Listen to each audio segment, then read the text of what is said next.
Hello friends, मेरी YouTube channel में आपका स्वागत है। सबसे पहले हम लोग देखेंगे simple cycloid. The statement given is draw cycloid of 40 mm diameter circle for 1 revolution. अब 40 mm डायामीटर सर्कल है तो हमको 20 mm की रेडियस लेनी पड़ेगी। तो यहाँ से मेरी 20 mm की रेडियस होगी। सबसे पहले यहाँ पे एक सर्कल बनेगा 20 mm का। मेरा जो डायमीटर है that is equal to 40 mm। Circle draw करने के बाद हम लोग ये सर्कल के 8 इक्वल डिविजन्स बनाएंगे।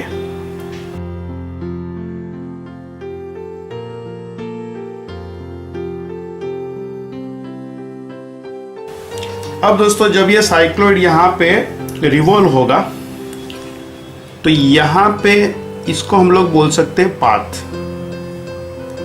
Of the rolling circle.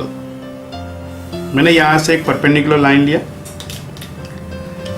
जैसे मान लो साइक्लॉइड यहां से रिवॉल्व होना चालू करेगा ऐसे, और ये पॉइंट को हम लोग ऑब्जर्व करते हैं पर्टिकुलर प्लेन पे, और वो जो कर्व बनेगा दैट इज साइक्लॉइड।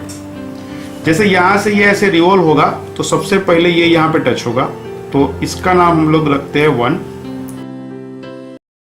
ये जैसे 1 कंप्लीट रिवॉल्यूशन होगा तो यहाँ से जो पाथ है उसका डायमेंशन होगा पाई मल्टीप्लाई बाय डायामीटर।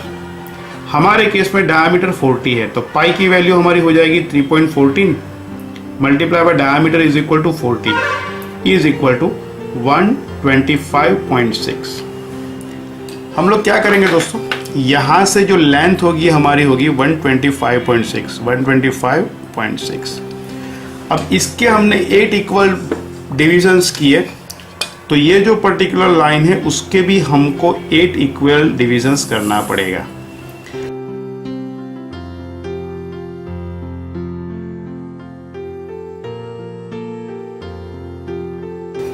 यहां से दोस्तों हम लोग मार्किंग करते हैं, this is number 1, this is 2।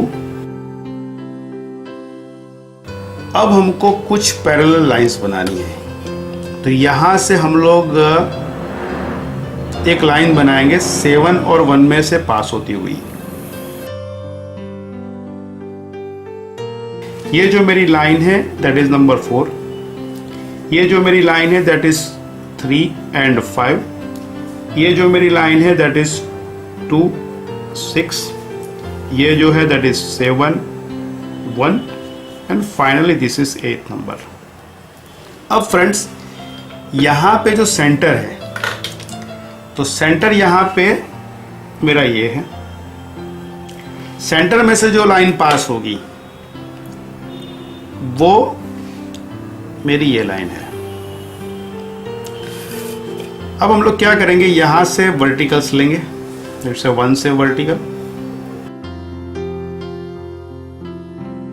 दोस्तों, ये जो सेंटर वाली लाइन है यहाँ 1 जो वर्टिकल लिया ये मुझे देगा सेंटर नंबर 1। ये जो मेरा होगा सेंटर नंबर 2। अब कर्व जनरेट करने के लिए हमको कुछ आर्क लगानी है।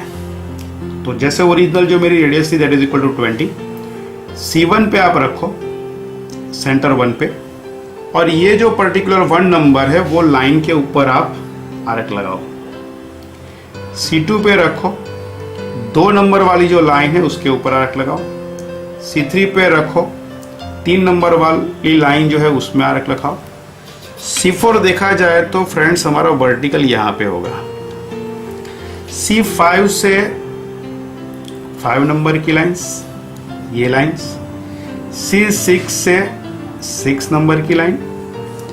C7 से 7 नंबर की लाइन, और C8 से 8 नंबर। अगर ये सारे पॉइंट्स हम लोग अच्छी तरह से अगर मार्क कर देते हैं, और यहां से फ्रेंड्स मेरा जो कर्व बनेगा, सबसे पहले मैं खाली ट्रेस कर लेता हूं ऐसे, और फाइनली जो मेरा कर्व बनेगा यहां पे, तो यहां से स्टार्ट है।